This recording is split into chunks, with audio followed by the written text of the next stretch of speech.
महाराष्ट्र राज्य द्राक्ष बागायतदार संघ आयोजित राज्य द्राक्ष परिषद उद्घाटन समारोह धूमधाम से संपन्न हुआ। द्राक्ष एक्सपोर्ट कम क्यों हुआ, बेदाना चाल क्यों चाहिए, 1 लाख अनुदान बेदाना के लिए सरकार की तरफ से। पूरे दिन भर साइंटिफिक डिस्कशन होते रहते हैं। तो ये जो एक यूनिक प्रोग्राम और एक यूनिक संस्थान है, इसको आगे लेके जाने के लिए हमको रियली बहुत ही अच्छे से सबको काम करना चाहिए।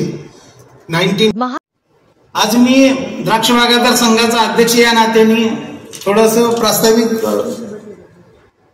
करणार आहे।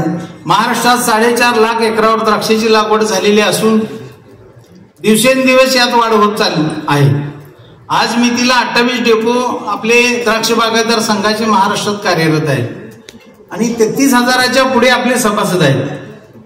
आज मितीला फलोत्पादन क्षेत्रात महाराष्ट्र राज्य अग्रेसर असून आंतरराष्ट्रीय बाजारपेठेमध्ये भारतासारख्या प्रगतशील देशाला परकीय चलन मिळवून देण्याच्या दृष्टीने दिवसेंदिवस द्राक्ष पिकाचे महत्त्व वाढत आहे।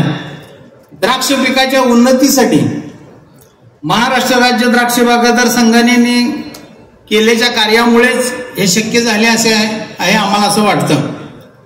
महाराष्ट्रातील नाशिक, सांगली, सोलापूर, पुणे, अहमदनगर, जालना, लातूर, सातारा, धाराशिव व बीड जिल्ह्यातील हवामान द्राक्ष पिका डिजिटल मार्केटिंगसाठी एक प्लॅटफॉर्म उपलब्ध करण्याची एक सुवर्ण संधी आपण उपलब्ध करत आहोत। सदर ॲप्लिकेशनच्या माध्यमातून एप्रिल छाटणी असेल, ऑक्टोबर छाटणी असेल, त्याचं वेळापत्रक असेल, त्याचबरोबर रोजचा हवामानाचा सल्ला असेल, त्याचबरोबर विविध तज्ज्ञांचं मार्गदर्शन, त्याचबरोबर सगळ्यात महत्त्वाचा जो भाग आहे तो म्हणजे द्राक्षाचं मार्केटिंग। आणि या मार्केटिंगच्या माध्यमातून विविध राष्ट्रीय आणि आंतरराष्ट्रीय बाजारपेठेतली बाजारभाव आणि या सगळ्याला एकत्र करण्याचं एक वेगळ्या प्रकारचं डिजिटल मार्केटिंग प्लॅटफॉर्म यांनी TSS नुसती पाण्यासारखी असणारी द्राक्ष, TSS कमी, त्याला शेल्फ लाईफ अजिबात नाही, थॉम्सनच्या काही थोड्या म्हणजे आहे। यानंतर माननीय श्रीयुत भीमसेन कोकरे साहेब, संचालक NHB यांना मी विनंती करतो त्यांनी आपलं मनोगत या ठिकाणी व्यक्त करा।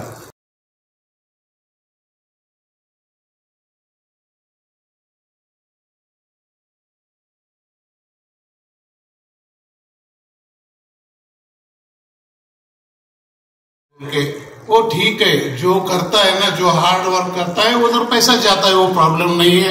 जो करता है काम उसको मिलता है।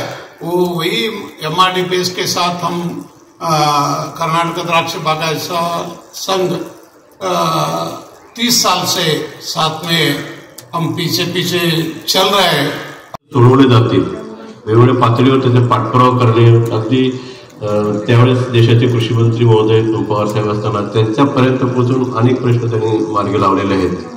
आणि त्यामुळे आज आपण पाहतोय की द्राक्षाबद्दल आपली जी वाटचाल आहे, एकरेजमध्ये सुद्धा जवळपास 1,27,000 हेक्टरपर्यंत आपण गेलेलो आहोत।